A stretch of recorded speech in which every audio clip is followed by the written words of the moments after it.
মধ্যপ্রাচ্যে ইসরায়েলের সবচেয়ে বড় শত্রু কে? নিশ্চয়ই ভাবছেন এই অঞ্চলের পরাক্রমশালী রাষ্ট্র ইরান। কিন্তু এবার নতুন এক বিশ্লেষণ সামনে এনে ভিন্ন ইঙ্গিত দিয়েছে ইসরায়েলি গণমাধ্যম।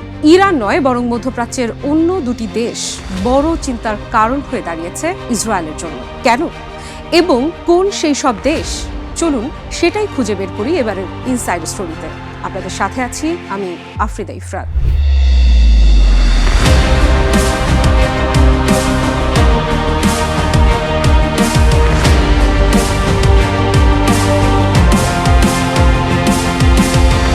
মধ্যপ্রাচ্যের রাজনীতিতে বহু বছর ধরেই ইরানকে ইসরায়েলের প্রধান প্রতিদ্বন্দ্বী হিসেবে দেখা হয়েছে, কিন্তু এবার নতুন এক বিশ্লেষণ সামনে এনে ভিন্ন ইঙ্গিত দিয়েছে ইসরায়েল। ইসরায়েলি গণমাধ্যমে দাবি করা হয়েছে, দীর্ঘমেয়াদে ইসরায়েলের জন্য সবচেয়ে বড় কৌশলগত চ্যালেঞ্জ ইরান নয়, বরং তুরস্ক। প্রশ্ন হচ্ছে, কেন এমন আশঙ্কা তৈরি হয়েছে? কি এমন বদলে গেছে আঙ্কারার অবস্থানে? ইসরায়েলের প্রভাবশালী দৈনিক মারিভে প্রকাশিত এক সামরিক বিশ্লেষণে বলা হয়েছে, তুরস্ক শুধু একটি আঞ্চলিক শক্তি নয়, বরং ধীরে ধীরে এমন একটি সামরিক ও প্রযুক্তিগত ক্ষমতা গড়ে তুলছে যা ভবিষ্যতে পুরো মধ্যপ্রাচ্যের শক্তির ভারসাম্য বদলে দিতে পারে। আর সেই পরিবর্তনের প্রভাব সরাসরি গিয়ে পড়তে পারে ইসরায়েলের উপর। বিশ্লেষণে বিশেষভাবে উল্লেখ করা হয়েছে ন্যাটোর মধ্যে তুরস্কের অবস্থান। যুক্তরাষ্ট্রের পর ন্যাটোর দ্বিতীয় বৃহত্তম সশস্ত্র বাহিনী রয়েছে দেশটির হাতে। কয়েক লাখ সক্রিয় সেনা, আধুনিক যুদ্ধ সক্ষমতা এবং বিস্তৃত সামরিক অবকাঠামো তুরস্ককে অন্য অনেক আঞ্চলিক দেশের তুলনায় আলাদা অবস্থানে নিয়ে গেছে।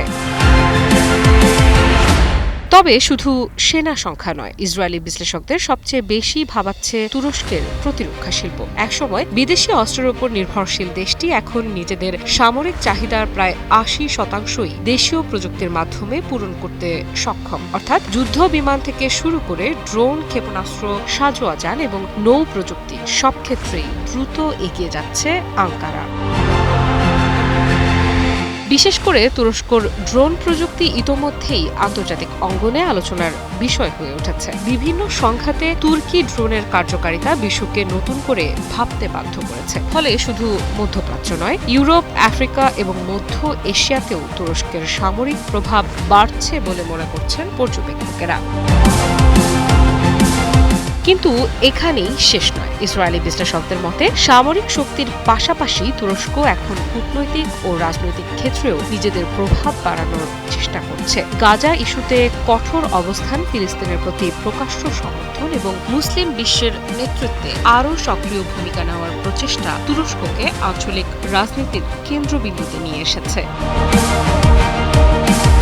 ফলে তেল আবিবের দৃষ্টিতে বিষয়টি শুধু অস্ত্র বা সেনাবাহিনীর শক্তির প্রশ্ন নয়, বরং এমন একটি দেশের উত্থান যে একই সঙ্গে সামরিক, প্রযুক্তিগত, রাজনৈতিক এবং কূটনৈতিক প্রভাব বাড়াচ্ছে। আর দীর্ঘমেয়াদে এমন বহুমাত্রিক শক্তি যে কোনো দেশের জন্য বড় কৌশলগত চ্যালেঞ্জ হয়ে উঠতে পারে।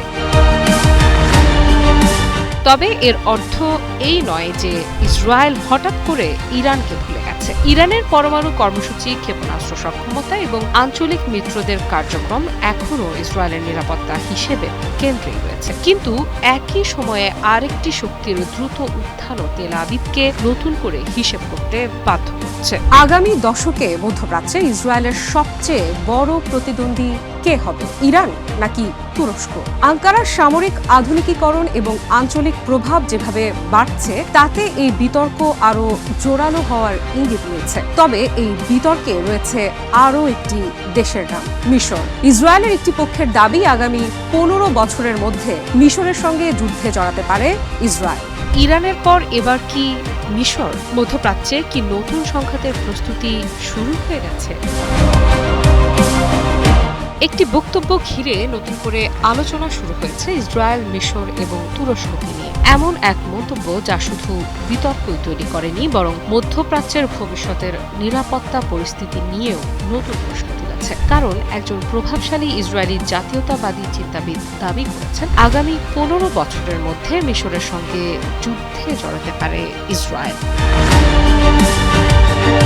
জেরুজালেমে অনুষ্ঠিত জেএনএস ইন্টারন্যাশনাল পলিসি সামিটে এই মন্তব্য করেন হারুত সেন্টারের প্রধান নির্বাহী আমিয়াদ কোহেন। তার মতে ইরান এবং তথাকথিত অ্যাক্সিস অফ রেজিস্ট্যান্সের প্রভাব কমে গেলে মধ্যপ্রাচ্যে নতুন কৌশলগত বাস্তবতা তৈরি হবে, আর তখন ইসরায়েলের সামনে সবচেয়ে বড় চ্যালেঞ্জ হয়ে দাঁড়াবে সুন্নি মুসলিম রাষ্ট্রগুলো। কোহেনের বক্তব্যের সবচেয়ে আলোচিত অংশ ছিল মিশরকে ঘিরে তার ভবিষ্যৎবাণী। তিনি সরাসরি বলেন, এখন থেকে 15 বছর পর মিশরের সঙ্গে ইসরায়েলের যুদ্ধ হবে। কিন্তু কেন তিনি এমন ধারণা করছেন? কোহেনের যুক্তি, ভবিষ্যতে মুসলিম ব্রাদারহুড আবারও মিশরের ক্ষমতায় ফিরে আসতে পারে। তার দাবি, সেই পরিস্থিতি তৈরি হলে কায়রো ও তেল আবিবের বর্তমান সম্পর্ক সম্পূর্ণ ভিন্ন রূপ নিতে পারে। যদিও এই বক্তব্য একটি রাজনৈতিক বিশ্লেষণ এবং এর পক্ষে কোনো নির্দিষ্ট প্রমাণ তিনি উপস্থাপন করেননি, তবুও মন্তব্যটি ব্যাপক আলোচনার জন্ম দিয়েছে।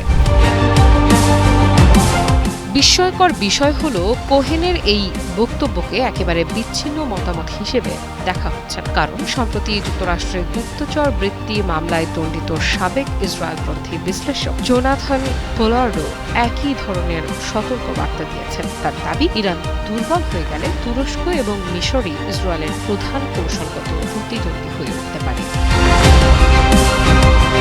তবে বাস্তব চিত্র এখনো ভিন্ন। ইসরায়েল এবং মিশর 1979 সালে ঐতিহাসিক শান্তি চুক্তি স্বাক্ষর করে। এরপর 4 দশকেরও বেশি সময় ধরে দুই দেশের মধ্যে নিরাপত্তা সহযোগিতা অব্যাহত রয়েছে। বিশেষ করে সিনাই অঞ্চলে সন্ত্রাসবাদ দমন এবং সীমান্ত নিরাপত্তার ক্ষেত্রে কায়রো ও তেল আবিব বহুবার একসঙ্গে কাজ করেছে। তাহলে প্রশ্ন হচ্ছে, এসব মন্তব্য কি কেবল ভবিষ্যৎ নিয়ে রাজনৈতিক সতর্কবার্তা, নাকি ইসরায়েলের কিছু মহলে সত্যি নতুন কৌশলগত চিন্তা করে উঠছে? মধ্যপ্রাচ্যের ইতিহাস বলছে, এই অঞ্চলের জোট, শত্রুতা এবং স্বার্থের সমীকরণ খুব দ্রুত বদলে যেতে পারে। একসময় যে দেশকে সবচেয়ে বড় হুমকি বলে মনে করা হতো, কয়েক বছর পর হয়তো সেই তালিকার শীর্ষে উঠে এসেছে অন্য কেউ। ইসরায়েল ইতোমধ্যেই মধ্যপ্রাচ্যের একাধিক সংঘাতের কেন্দ্রে অবস্থান করছে। গাজা দখল, ইরানের সঙ্গে দীর্ঘদিনের বৈরিতা এবং লেবানন সীমান্তে উত্তেজনা, সব মিলিয়ে একাধিক ফ্রন্টে নিরাপত্তা চ্যালেঞ্জ মোকাবেলা করছে দখলদার দেশটি। এমন পরিস্থিতিতে আঞ্চলিক শক্তির ভারসাম্যে বড় কোনো পরিবর্তন এলে তুরস্ক কিংবা মিশরের মতো প্রভাবশালী রাষ্ট্রগুলোকে ঘিরে নতুন সমীকরণ তৈরি হওয়ার সম্ভাবনা একেবারে উড়িয়ে দিচ্ছেন না বিশ্লেষকেরা। এমনটা কি হতে পারে? মার্কিন যুক্তরাষ্ট্র একটি সিদ্ধান্ত নিয়েছে, অথচ তাদেরই মদতপুষ্ট দখলদার রাষ্ট্র ইসরায়েল সেই সিদ্ধান্তকে নাকচ করে দিয়েছে। কিছুদিন আগেও সে কথা কেউ চিন্তাও করতে পারত না, কিন্তু মধ্যপ্রাচ্যের টানাপোড়েনে সেরকমই একটি ঘটনা ঘটেছে। ইসরায়েলের উগ্র ডানপন্থী জাতীয় নিরাপত্তা মন্ত্রী ইতামার বেন গভির প্রকাশ্যে বলেছেন, প্রয়োজন হলে মার্কিন প্রেসিডেন্ট ডোনাল্ড ট্রাম্পের অনুরোধও প্রত্যাখ্যান করতে পারে ইসরায়েল। তার ভাষায়, ইসরায়েল একটি স্বাধীন রাষ্ট্র এবং জাতীয় নিরাপত্তার প্রশ্নে কোনো বিদেশি চাপ মেনে নেওয়ার বাধ্যবাধকতা নেই।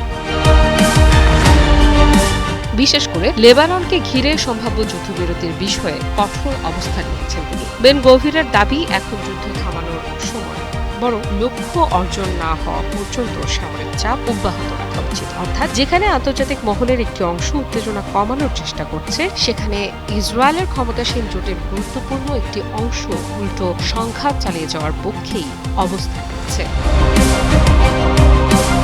আর এখানেই বিষয়টি আরও গুরুত্বপূর্ণ হয়ে ওঠে, কারণ ইতোমধ্যেই গাজা দখল, লেবানন এবং ইরানকে ঘিরে একাধিক ফ্রন্টে উত্তেজনার মধ্যে থাকা ইসরায়েল যদি মিত্রদের পরামর্শের চেয়েও নিজেদের নিরাপত্তা নীতিকে অগ্রাধিকার দেয়, তাহলে আঞ্চলিক পরিস্থিতি আরও জটিল হয়ে উঠতে পারে।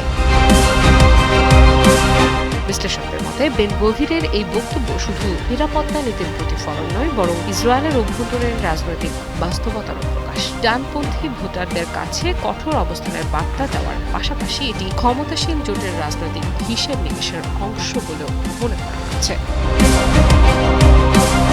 তবে সব বিতর্কের পরও বাস্তবতা হলো, যুক্তরাষ্ট্র এখনও ইসরায়েলের সবচেয়ে গুরুত্বপূর্ণ কৌশলগত মিত্র। সামরিক, অর্থনৈতিক এবং কূটনৈতিক সব ক্ষেত্রেই ওয়াশিংটনের সমর্থন তেল আবিবের জন্য অত্যন্ত গুরুত্বপূর্ণ। ফলে প্রশ্ন রয়ে যাচ্ছে, এটি কি কেবল রাজনৈতিক বক্তব্য, নাকি যুক্তরাষ্ট্র ও ইসরায়েলের সম্পর্কে নতুন ধরনের দূরত্বের ইঙ্গিত? মধ্যপ্রাচ্যের চলমান সংকটের মধ্যেই সেই উত্তর খুঁজছেন পর্যবেক্ষকেরা। না। মধ্যপ্রাচ্যের চলমান সংঘাত শুধু যুদ্ধক্ষেত্রের বাস্তবতাই বদলে দিচ্ছে না, বদলে দিচ্ছে বহু পুরনো রাজনৈতিক সমীকরণ। একদিকে ইরানকে ঘিরে উত্তেজনা, অন্যদিকে তুরস্ক ও মিশরকে নিয়ে নতুন কৌশলগত হিসেব নিকেশ। আর তার মধ্যেই যুক্তরাষ্ট্র ও ইসরায়েলের সম্পর্ক নিয়ে দেখা দিচ্ছে নতুন প্রশ্ন। তবে এখনো নিশ্চিতভাবে বলা কঠিন এসব আলোচনা ভবিষ্যতের বাস্তবতায় কতটা প্রভাব ফেলবে, কারণ মধ্যপ্রাচ্যের রাজনীতিতে বন্ধু ও প্রতিদ্বন্দ্বীর সংজ্ঞা অতি দ্রুত পরিবর্তনশীল।